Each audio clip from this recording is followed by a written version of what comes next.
Apaga las luces.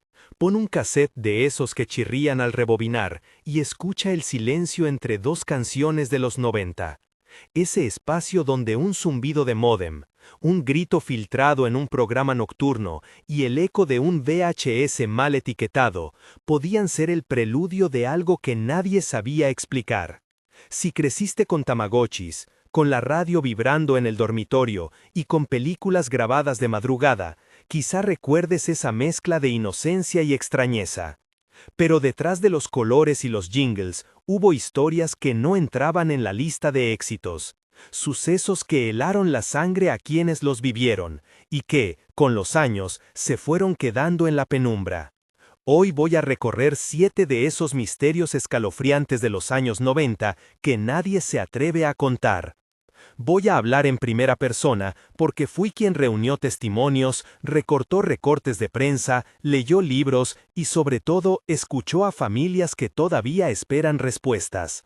No soy experto en todas las disciplinas que tocan estos casos. Soy un narrador que intenta ordenar hechos, presentar lo que dicen testigos y señalar cuándo algo queda en la esfera de la especulación.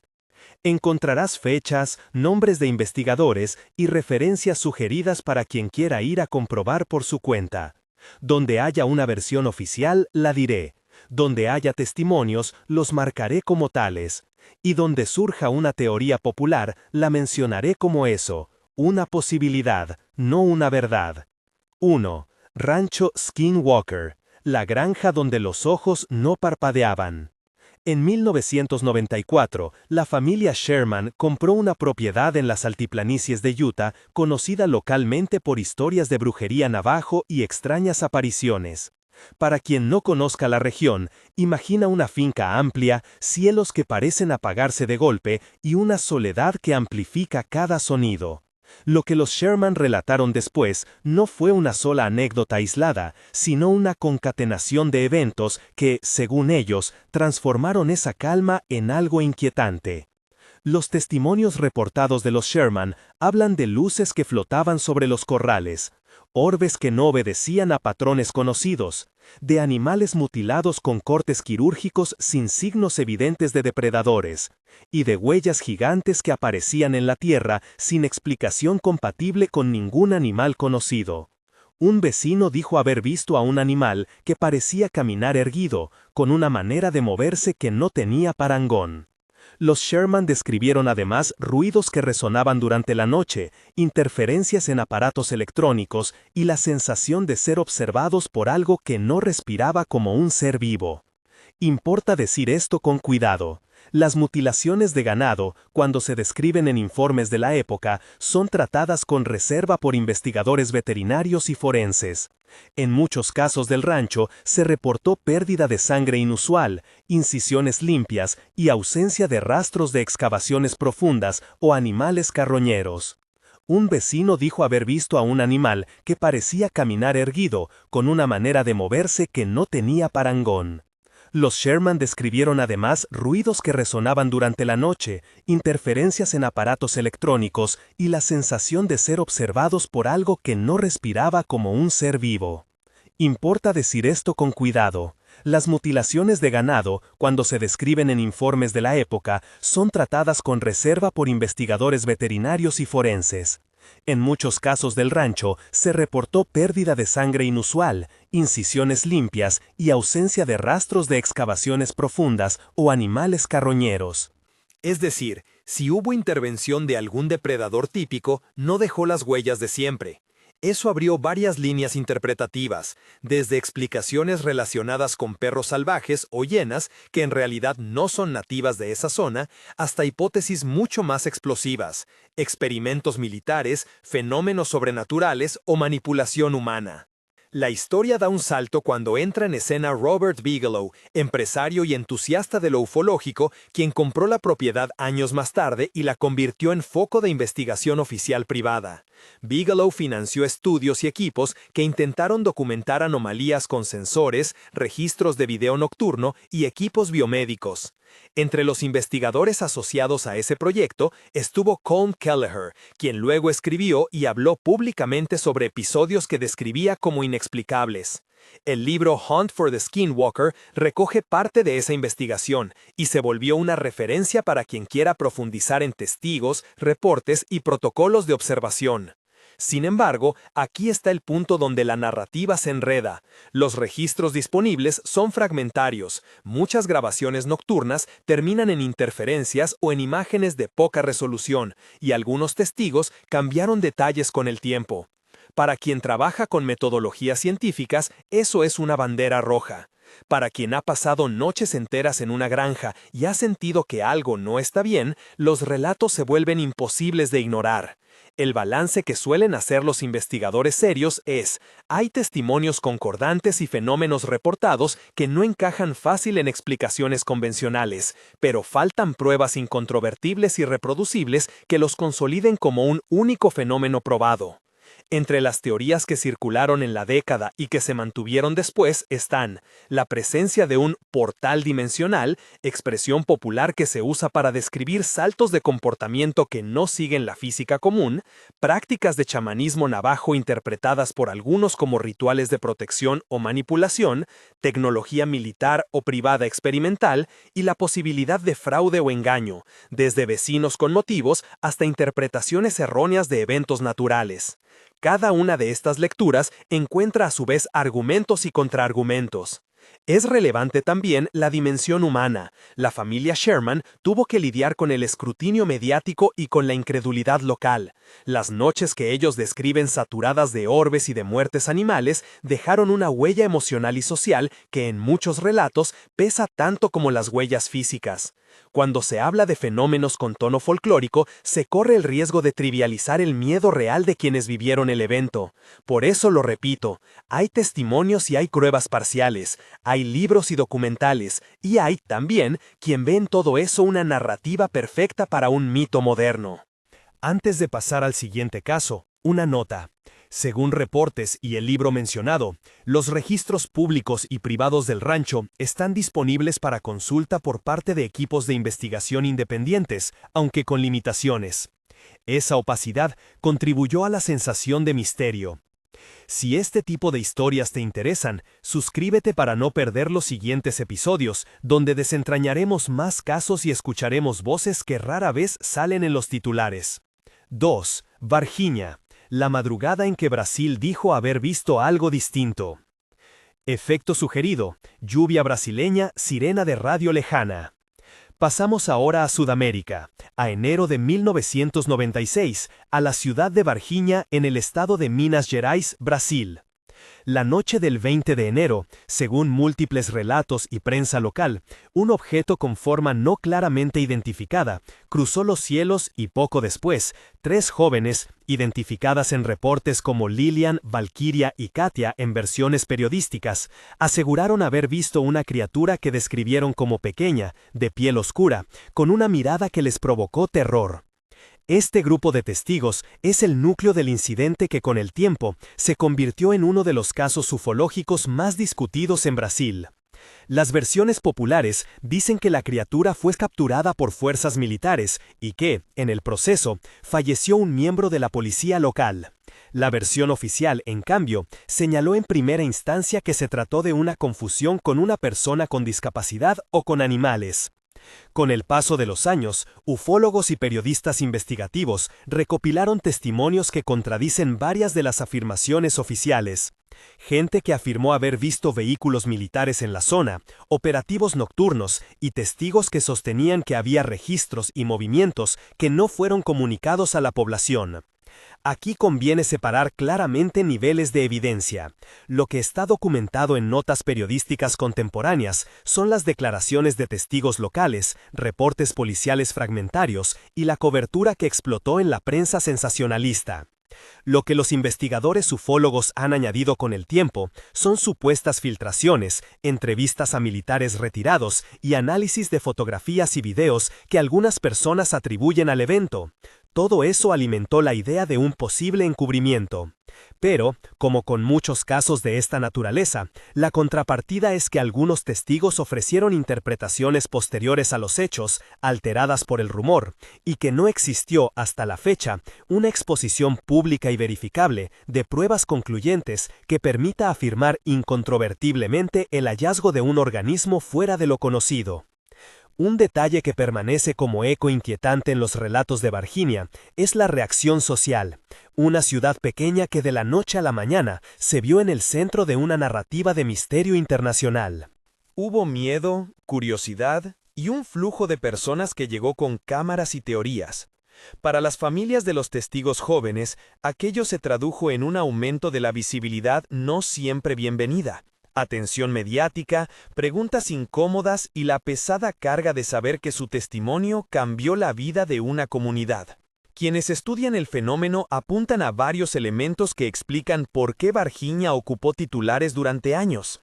La combinación de testimonios coincidentes, la presión de grupos ufológicos organizados y la posibilidad, no probada, de que fuerzas estatales hayan intervenido.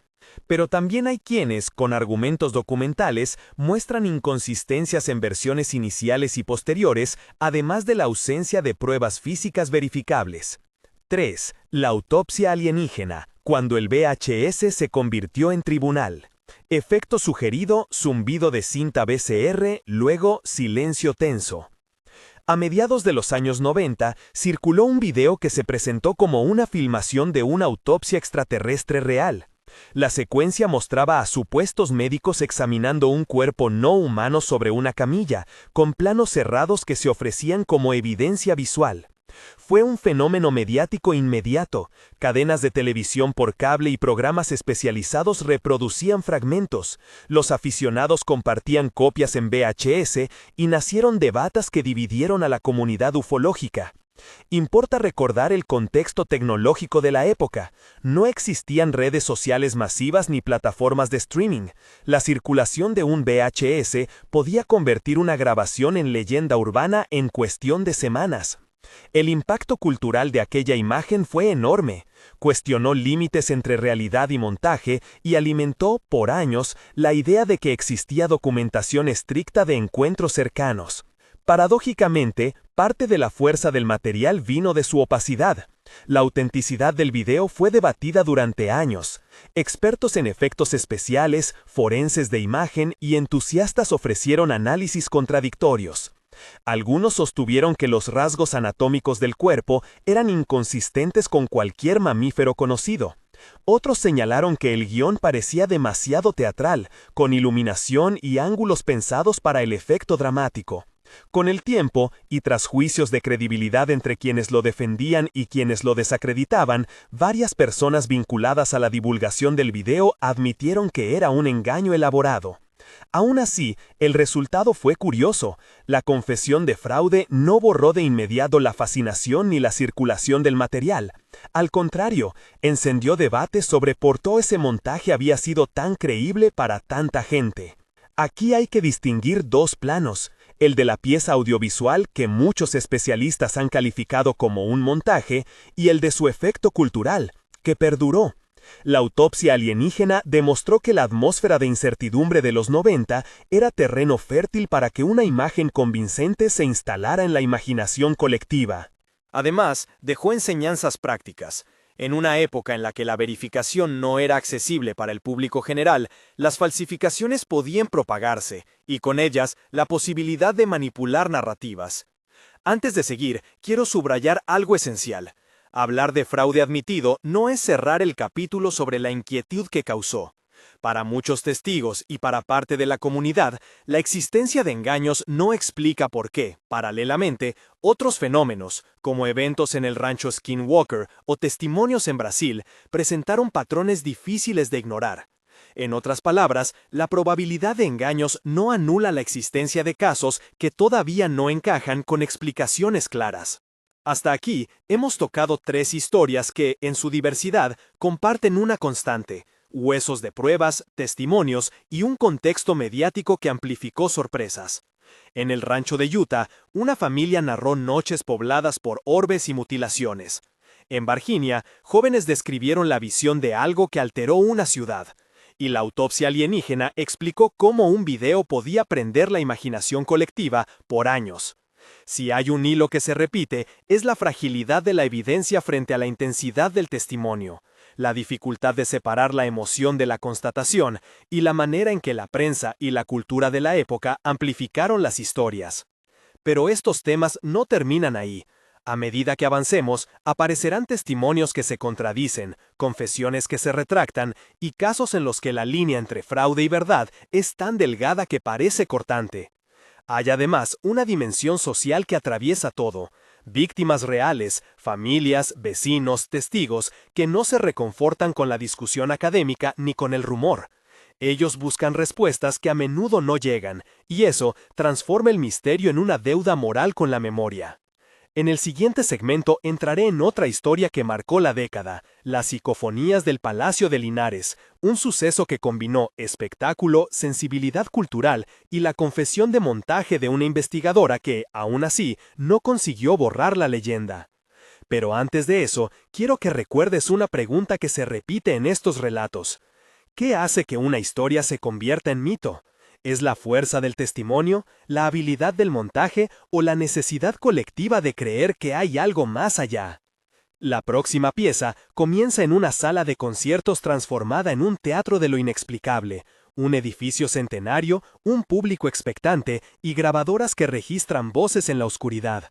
Cuando volvamos a la narración, te contaré cómo una cinta de audio llegó a poner en jaque a la credibilidad de un fenómeno y por qué, a pesar de las confesiones, la historia se rehúsa a desaparecer completamente. Palacio de Linares. Voces en la penumbra que no se apagan.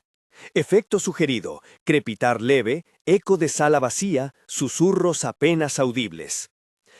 Entramos a Madrid, a un edificio que parece haber salido de una postal antigua. Escalinatas, lámparas de araña y un salón que, dicen quienes lo recuerdan, guarda el peso de muchas historias. En mayo de 1990, una serie de grabaciones circuló por canales alternativos y radios locales.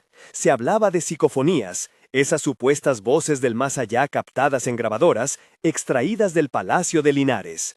Según reportes de la época y coberturas posteriores, eventos públicos y pequeñas investigaciones congregaron a curiosos y creyentes, y pronto la historia se convirtió en espectáculo. La escena que reseñan los registros es casi cinematográfica, gente con magnetófonos y grabadoras, una expectativa colectiva, y luego, según quienes difundieron el material, fragmentos de audio donde se escuchaban voces que no correspondían a los presentes. Para muchos, esas cintas fueron prueba de algo inexplicable en un lugar con historia. Leyendas locales, relatos de antiguas tragedias y la sugestión que crea un edificio cargado de superstición. Pero aquí aparece un giro que obliga a bajar el tono de asombro y subir el de escepticismo. Según declaraciones posteriores y reportes periodísticos, la investigadora que difundió parte del material, identificada en archivos como Carmen Sánchez de Castro en el debate público, admitió que algunas de las psicofonías habían sido recreadas. Dijo que lo había hecho con la intención de mostrar cómo la sugestión moldeaba la percepción colectiva. Esa confesión fue un sacudón. Por un lado, desacreditó fragmentos de lo que se presentó como evidencia. Por otro, no terminó de apagar la leyenda. ¿Por qué? Porque como ha pasado en otros episodios de los 90, el testimonio personal y la experiencia subjetiva tienen una vida propia. Incluso cuando el montaje sale a la luz, el rumor, la emoción y la memoria colectiva mantienen latente la sensación de que algo ocurrió. Es importante separar planos. La confesión de montaje apunta a una manipulación concreta de material grabado. No obstante, algunos visitantes y quienes vivieron cerca del palacio afirmaban, testimonio reportado, haber sentido presencias, escuchar ruidos o vivir noches de insomnio por el recuerdo de esas voces. En otras palabras, la admisión de fraude no borró la experiencia humana. Para un investigador, esto plantea preguntas esenciales sobre el valor de la evidencia testimonial cuando la memoria y la sugestión se entrelazan con falsificaciones intencionadas. Además, el caso de Linares enseña otra lección sobre los 90, la facilidad con la que una grabación podía viralizarse en círculos cerrados y transformarse en mito. Un cassette mal etiquetado, una emisión local, una entrevista radial con efectos de eco, todo eso era suficiente para construir una narrativa que, aunque parcialmente construida, resistía al desmentido. Y así, aún con confesiones públicas, la leyenda siguió su curso en la imaginación de muchos. Efecto sugerido, campanadas distantes que se apagan. Susan Walsh, la periodista que investigaba sombras. Efecto sugerido, tecleo de máquina de escribir, ruido de ciudad a distancia. Cambiamos de escena y de tono, volvemos a América del Norte, a la figura de una mujer cuyo oficio era precisamente acercarse a lo oscuro. Susan Walsh era periodista, y según reportes contemporáneos y entrevistas publicadas, dedicaba su tiempo a investigar el lado menos visible de la ciudad. Subculturas nocturnas, los bordes del entretenimiento adulto, y redes que, en los 90, se movían en la penumbra. Su desaparición en 1996, un hecho que aún convoca preguntas, muestra cómo la investigación de lo marginal puede dejar huellas inquietantes. Los datos que tenemos, recogidos de notas periodísticas y archivos judiciales, dibujan una imagen compleja. Walsh trabajaba en Nueva York y había publicado reportajes que tocaban temas sensibles. Algunos colegas y fuentes la describen como persistente, con una tendencia a no aceptar respuestas cómodas. Según testimonios reportados por quienes la conocieron, Susan estaba preocupada por ciertos descubrimientos y mantenía contactos con personas que movían información en los márgenes, desde trabajadores del entretenimiento nocturno hasta individuos con vínculos cuestionables. Las teorías sobre su desaparición son muchas y, en varios casos, contrapuestas. Algunos plantearon la posibilidad de que fuera víctima de una red criminal organizada, con rumores que apuntaban hacia estructuras delictivas de diversa índole. Otros sugirieron que había problemas personales que pudieron motivar una fuga voluntaria. Y también circularon hipótesis menos probadas, como conexiones con subculturas extremas, a veces referidas como vampirismo en la prensa sensacionalista, que en los 90 generaban historias difíciles de verificar. Lo que está claro en los reportes es que el caso es legalmente complejo. Investigaciones iniciales tropezaron con falta de pruebas concluyentes y con la dispersión de testimonios. La burocracia, la estigmatización de fuentes y la reticencia de testigos a hablar en público complicaron la búsqueda. Debemos ser cuidadosos con el lenguaje. Hay versiones que se presentan con más asertividad de la que permiten los hechos. Donde hay contacto, lo señalaré. Según documentos y artículos publicados, no se ha demostrado de forma concluyente la participación de organizaciones criminales específicas, ni se ha encontrado evidencia pública que confirme la teoría de fuga voluntaria. El caso quedó, y queda, marcado por la incertidumbre. Para la familia y quienes la conocieron, esa incertidumbre ha sido una carga prolongada.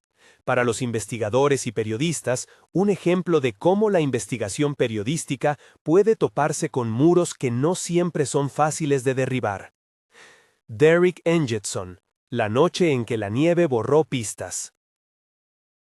En 1998, en un área boscosa de Oregón, ocurrió la desaparición de un niño que ilustró de forma brutal la fragilidad de una búsqueda bajo condiciones naturales adversas. Según reportes policiales y notas locales, Derrick, varias fuentes usan la grafía Derrick o Derrick y en registros oficiales hay variaciones, salió de su casa en circunstancias que, con el tiempo, se volvieron objeto de investigación y de conjeturas.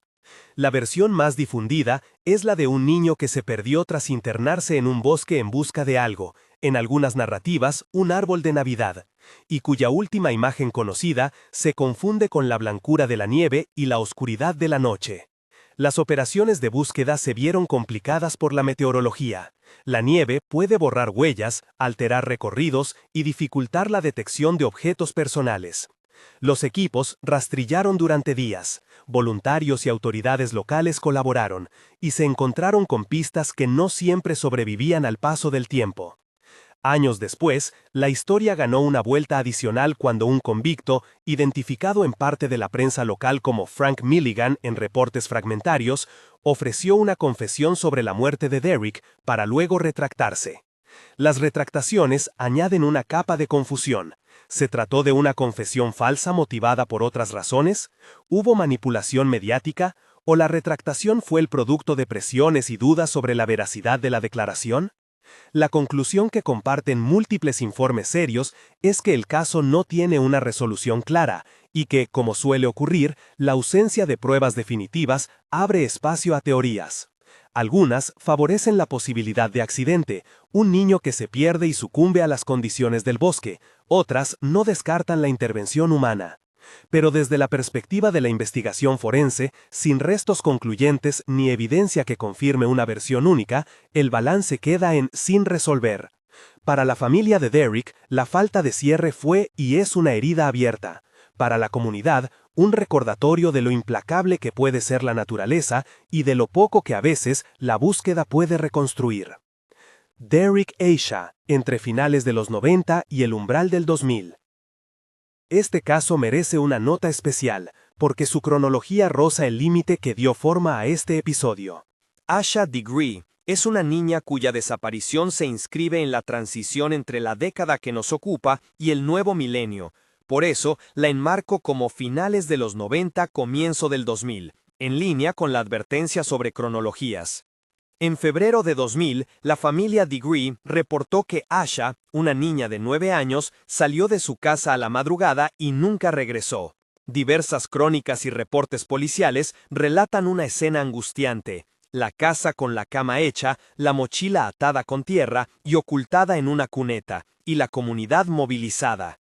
La peculiaridad del caso radica en detalles aparentemente contradictorios y en la ausencia de pruebas concluyentes. Testimonios reportaron haber visto a Asha caminando por la carretera en la madrugada, y la mochila enterrada fue encontrada semanas después en un tramo cercano, lo que alimentó hipótesis variadas, desde la posibilidad de secuestro organizado hasta la fuga voluntaria o un accidente. Los investigadores consideraron múltiples líneas: revisión de registros, entrevistas con testigos, llamadas no localizadas y teorías de explotación. Con el tiempo, el caso de Asha se volvió emblemático de los riesgos que enfrentan niñas y niños, la rápida viralización de la noticia en círculos comunitarios y la mezcla de atención genuina con especulación. Aquí es imprescindible reiterar cautela. No afirmo hechos que no están comprobados. Existen teorías públicas que sugieren participación de redes criminales. Existen otras que plantean problemas familiares y otras que proponen la hipótesis de una fuga. Las investigaciones oficiales, según registros y comunicados, no han producido una conclusión final aceptada públicamente. Para quienes siguen el caso, la mezcla de memoria, datos incompletos y rumor hace que la sensación de misterio permanezca viva. Patrones, coincidencias y silencios oficiales. Si hacemos una pausa y juntamos estas historias, Skinwalker, Virginia, la autopsia del VHS, Linares, Susan Walsh, Derek y Asha, emergen ciertos patrones que no son uniformes pero sí sugerentes. Primero, la fragilidad de la evidencia. En la mayoría de estos casos hay testimonios potentes que señalan algo extraordinario y al mismo tiempo faltan pruebas físicas o documentales que permitan una verificación inequívoca. Esa brecha entre vivencia y prueba es alimento ideal para la especulación. Donde la verificación falla, las historias se rearman con lo posible, lo deseado y lo temido. Segundo, la amplificación mediática de la década. En los 90, la circulación de información tenía rutas diferentes: prensa local, televisión por cable, cassettes y VHS pasados de mano en mano. Eso creó una dinámica. Una grabación podía convertirse en leyenda sin pasar por procesos de verificación que hoy son más accesibles. Los efectos culturales de esa circulación explican en parte por qué una autopsia filmada o una psicofonía adulterada programaron la imaginación colectiva durante años. Tercero, la convivencia de fraude y fenómeno real. Es tentador pensar que todo podría ser montaje. También es tentador asumir que todo es inexplicable. La realidad es más compleja. El fraude existe y fue admitido en varios casos, como en la autopsia alienígena y en las psicofonías del Palacio de Linares. Pero la existencia de engaños no invalida por sí sola todos los testimonios de fenómenos extraños. Al contrario, la coexistencia de lo auténtico y lo fabricado complica la tarea del investigador y alimenta la sospecha generalizada. Cuarto, la dimensión humana y la revictimización. En episodios de desapariciones y en casos con implicaciones criminales, las familias y víctimas quedan expuestas a un segundo daño, el espectáculo mediático. La búsqueda de atención puede ayudar a resolver casos, pero también puede enlodar la reputación de personas, sembrar rumores y en ocasiones entorpecer procesos judiciales o de investigación. Es por eso que cada vez que relatamos estas historias debemos recordar que detrás de la anécdota hay personas reales con vidas destrozadas por la incertidumbre. Quinto, la respuesta institucional. En varios episodios se repite la sensación de que las autoridades no ofrecieron respuestas suficientes, o al menos hubo opacidad que alimentó la sospecha pública.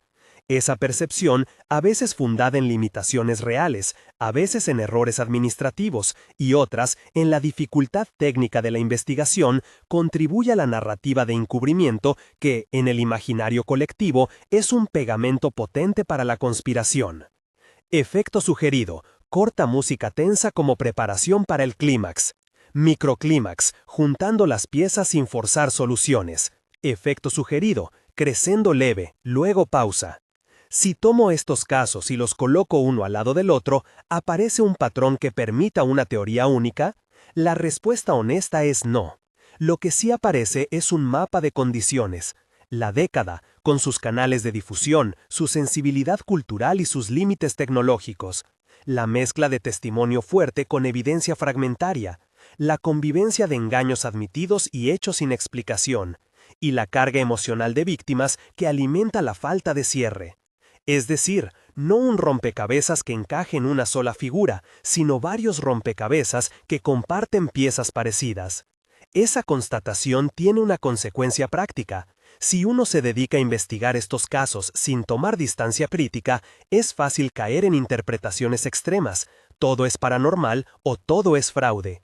Pero la investigación prudente exige segmentar.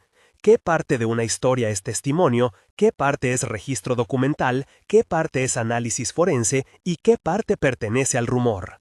En varios de los capítulos que escuchamos hoy, los investigadores serios han hecho justamente eso. Señalaron coincidencias, marcaron lagunas, documentaron incoherencias y, sobre todo, preservaron la dignidad de las víctimas al evitar teatralizar su dolor. ¿Por qué algunos misterios se vuelven leyenda y otros quedan en silencio? Hay una pregunta que repetí al comenzar este episodio y que ahora vuelve con fuerza. ¿Por qué estos casos permanecen en la oscuridad? Las razones son múltiples. A veces es la falta de evidencia física, otras la saturación de ruido mediático que diluye la verdad. En ciertos episodios, la complicidad institucional, real o percibida, apaga la curiosidad oficial.